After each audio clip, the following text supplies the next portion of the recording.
చేసుకొని మనందరూ అత్యధిక మెజారిటీ గెలిపించుకోవాలని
బాబాసాహెబ్ అంబేద్కర్ గారి జయంతి సందర్భంగా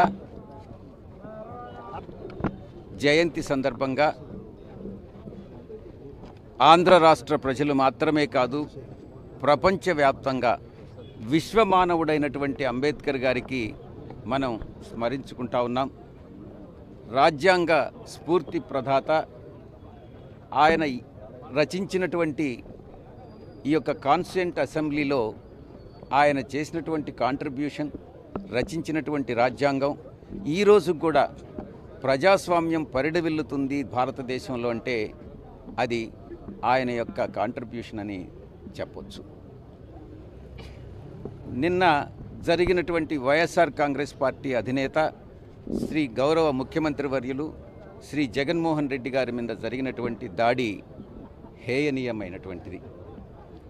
తప్పకుండా గతంలో కూడా అటాక్ చేసి దాన్ని ఆయన ప్రతిపక్షంలో ఉండంగా, అప్పుడు తెలుగుదేశం పార్టీ అధికారంలో ఉండంగా విశాఖపట్నం ఎయిర్పోర్ట్లో దాడి చేసినటువంటి ఘటన మనకు గుర్తుండే ఉంటుంది. దాడి చేసింది చిన్న కత్తితో అయినా కూడా దాన్ని విపరీత అర్థాలతో దాన్ని ఒక సెటైరికల్గా చిత్రీకరించి అబద్ధాలన్నింటినీ కూడా నిజాలుగా నమ్మించేటటువంటి వ్యక్తి చంద్రబాబు నాయుడు, అతని పార్టీ. ఈరోజు కూడా గత 2 మాసాల క్రితం వరకు ఆ నేరస్తుడు జైల్లోనే ఉండడం జరిగింది. దీన్ని బట్టి అర్థం చేసుకోవచ్చు నేర తీవ్రత, అతని ఉద్దేశం. అదేవిధంగా ఇప్పటికీ కూడా అధికారం పోయిన తర్వాత 5 సంవత్సరాల కాలం గడుస్తూ ఉంది. 14 సంవత్సరాలు సీఎంగా పనిచేసినటువంటి వ్యక్తి 5 సంవత్సరాల పాటు అధికారం ఇప్పుడు కోల్పోయాడు. అయినప్పటికీ కూడా లెసన్స్ నేర్చుకోకుండా, పాఠాలు నేర్చుకోకుండా ఇంకా హింసా ప్రవృత్తి,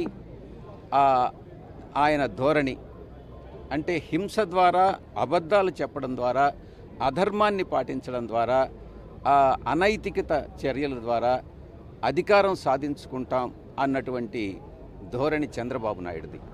తప్పకుండా ప్రజలందరూ కూడా గమనిస్తూ ఉన్నారు. దీన్ని ఎవ్వరూ కూడా హర్షించరు.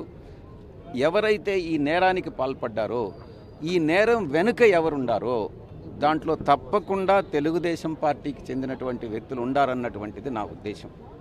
దీని వెనుక చంద్రబాబు నాయుడు కూడా ఉండొచ్చు అన్నటువంటిది నా యొక్క అనుమానం.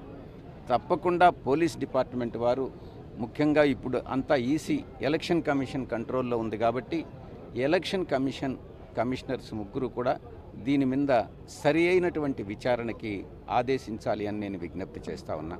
ఇక ఈ యొక్క పార్క్ విషయం కోసం మరిన్ని వీడియోస్ కోసం ఛానల్ ని సబ్స్క్రైబ్ చేయండి. లేటెస్ట్ అప్డేట్స్ కోసం వాట్సాప్ ఛానల్ ని ఫాలో చేయండి. అండ్ లింక్ డిస్క్రిప్షన్ లో ఉంది.